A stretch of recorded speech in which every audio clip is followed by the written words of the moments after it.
Year 7 for the Division 2 is live, and the Battle for Brooklyn DLC is finally here. We now have a brand new map to explore, new gear to try out, and unique missions to complete. Quick thank you to everyone for helping me reach over 40k views on my previous Division 2 video where I covered the top 8 best builds for all content in Year 7. If for whatever reason the builds in today's video don't work out for you, I would suggest watching my previous video as well. Now, I was worried that even on heroic difficulty, these DLC missions would be too easy. Luckily though, each mission feels unique and offers some exciting challenges. I think the Brooklyn map looks incredible, and I've been really enjoying my time with the exploration so far. In today's video, I'm going to showcase 3 builds I created specifically for the Brooklyn DLC. One build for each of the 3 main missions. The cleaners are now an even bigger threat than ever with the introduction of Purple Flame, so I challenged myself to make a powerful build that was immune to fire. The Rikers are a very aggressive faction, so you can expect a lot of firepower, which is why I put together a build that will make you feel unkillable.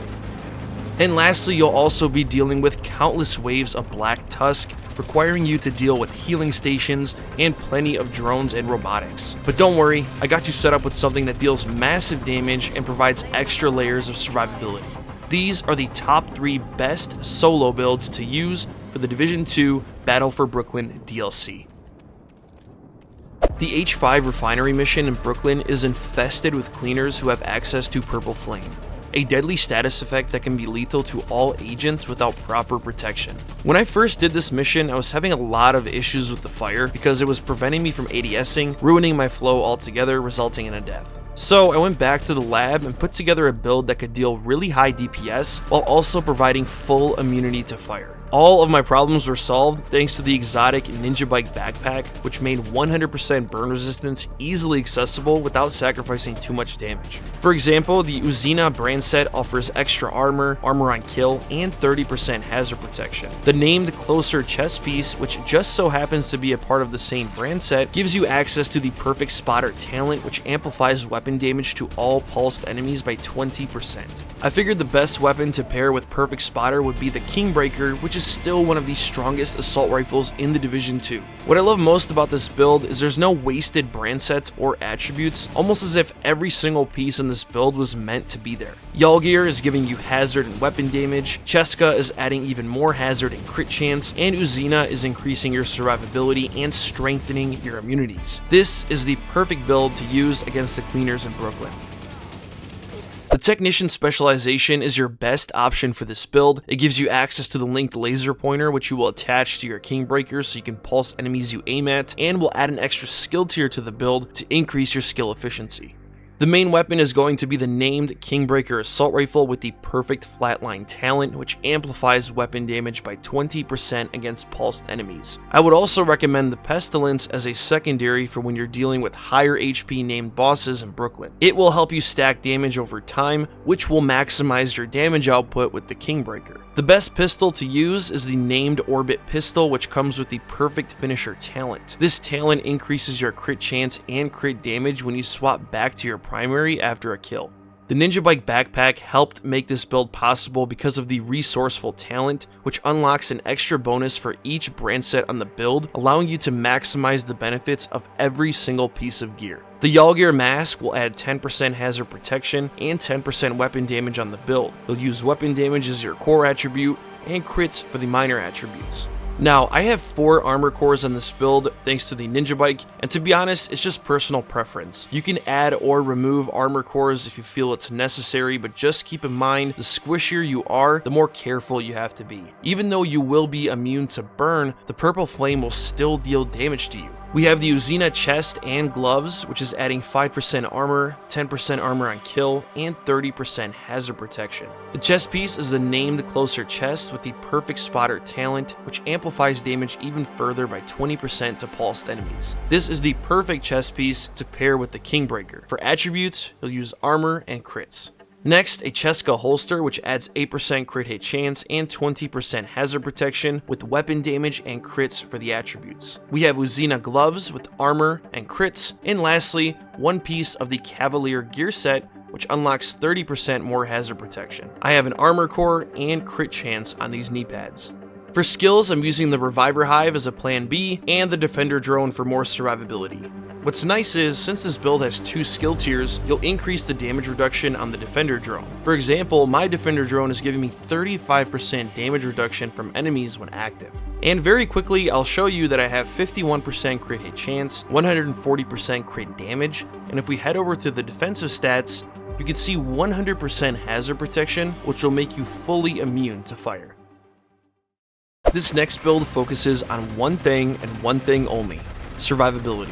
When you play the Art Museum mission on Heroic in Brooklyn, you'll be up against an army of Rikers even when solo. They are very aggressive and come equipped with some heavy duty firepower. I didn't have many issues with the mission at first because it seemed like DPS was all you needed, but as you get closer to the end, surviving becomes increasingly more difficult, especially when you're using all reds. Let me introduce you to the Indestructible tank build.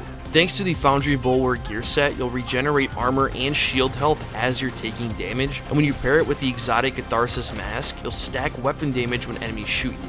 This means you can increase your survivability and weapon damage simultaneously. All you need to be effective with this build is a shield and a pistol. Any pistol will work, but if you want my personal recommendation, go with the Liberty. This exotic pistol builds damage stacks up to 60% and then consumes them when you land headshots on enemies. Since this build puts survivability before anything else, it will take much longer to kill enemies compared to a regular DPS build, which means missions will take substantially longer to complete, but you will never die and you can take your time, providing a more casual approach. I think the Technician specialization works really well on this build for a couple of reasons. You gain an extra skill tier, which means you can apply a weapon damage core to the build and still maintain a tier 6 shield. You gain access to the Artificer Hive, which dynamically heals your shield during combat, and you also get 10% skill healing. The build is relatively simple to put together. You can use any weapons you want on this build, but your main weapon will be the Liberty pistol, which builds damage stacks up to 60% and then consumes them when you land headshots.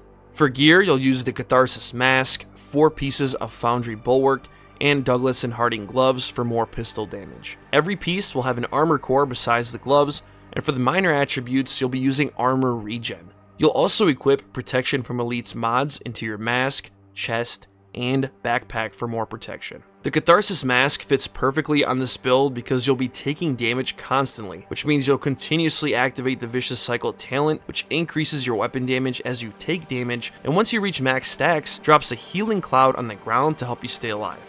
You'll also need the Foundry Bulwark chest, holster, backpack, and knee pads. 4 pieces of Foundry Bulwark adds 10% armor to the build, 1% armor regen, and 50% shield health, and the Makeshift Repairs talent, which repairs your armor and shield whenever you take damage over the course of 10 seconds. I recommend using the chest because it increases Makeshift Repairs from 25% to 35%, and the backpack increases the repair speed of the repairs, which is really nice. And for the gloves, you'll want 1 piece of Douglas and Harding, which adds 20% pistol damage to the build. I have a weapon damage core, armor regen, and headshot damage as the attributes. The armor regen attributes, regen from the gear set, and makeshift repairs will make you unkillable. And when you pair it with the Artificer Hive, which repairs your shield directly off of your back, your shield will be indestructible. You don't ever have to drop the hive on the ground, it will repair your shield while the skill is holstered. This last build is one of the most well-rounded builds in the game and can be used for all content. I use this one specifically for the Army Terminal mission, which puts you up against countless waves of Black Tusk, so you can expect plenty of healers, drones, and robotics during this mission. This build combines the exotic St. Elmo's assault rifle, 4-piece striker, and the exotic Memento backpack. 5 armor cores makes this build relatively tanky thanks to the bonus armor you gain from each Memento trophy you collect, and since you'll be using the Striker's chest piece, you'll be able to reach up to 200 stacks of Striker's Gamble, increasing your damage up to 130%. When you factor in the long-term buffs from the Memento, you'll maintain 30% more weapon damage, 30% armor regen, and 30% skill efficiency, which will make your Banshee Pulse more effective. This is a very optimal run and gun build, and to be honest, if you had to choose only one build to play the entire game with, this is the one. It has everything you need: high damage, regen, bonus armor, and CC. Gunner is your best choice because you receive armor on kill and gain access to the Banshee Pulse, which is great for CC, so you can stack Striker's Gamble with your ACS-12 shotgun. Main weapon is the St. Elmo's Engine Assault Rifle with the ActMS talent, which fills your magazine up with shock rounds for each 100 stacks on enemies. Really good for CC, especially against tougher enemies. If you want to stack Striker's Gamble quickly, the Rock and Roll ACS-12 shotgun is your best option. Once you unload 2 full magazines, you'll be at 200 stacks in no time, which means maximum damage. We have the Striker's Mask, Chest, Holster, and knee pads, all of which have armor core attributes and crits as the minor attribute. 4-piece Striker unlocks extra rate of fire, weapon handling, and the Striker's Gamble talent, which, thanks to the chest piece, will allow you to stack up to 130% extra weapon damage on the build when you reach 200 stacks. The exotic Memento backpack is really what makes this build shine though. When you kill enemies, they'll drop trophies that provide temporary bonus armor and weapon damage buffs. Once 30 trophies are collected, you'll maintain the maximum of 30% weapon damage, 3% armor regen, and 30% skill efficiency, which lasts several minutes and refreshes every time you collect another trophy. And for the gloves, I'm using Fenris for the 10% extra AR damage, with weapon damage as the core attribute and crits for the minor attributes. For skills, you'll use the Reviver Hive and the Banshee Pulse for CC. Thanks for clicking on today's video and sticking around until the end. Like I mentioned earlier, if you're looking for even more builds with their own distinct playstyle, check out my top 8 best PvE builds for year 7. I'll put a link at the top of the screen right now for those of you who are interested. I do want to say I just got the new exotic Catalyst mask from the DLC, and I'm cooking up a pretty nice build for you guys. If you don't want to miss the build or any future Division 2 content, do me a favor, give this video a thumbs up, leave a comment below with your thoughts on today's builds, and subscribe to the channel for more. I'm already working on more Division 2 videos as we speak. If there's anything specific you guys want to see on the channel, I'm open to any ideas. Just let me know in the comments below. Thanks for watching, everyone.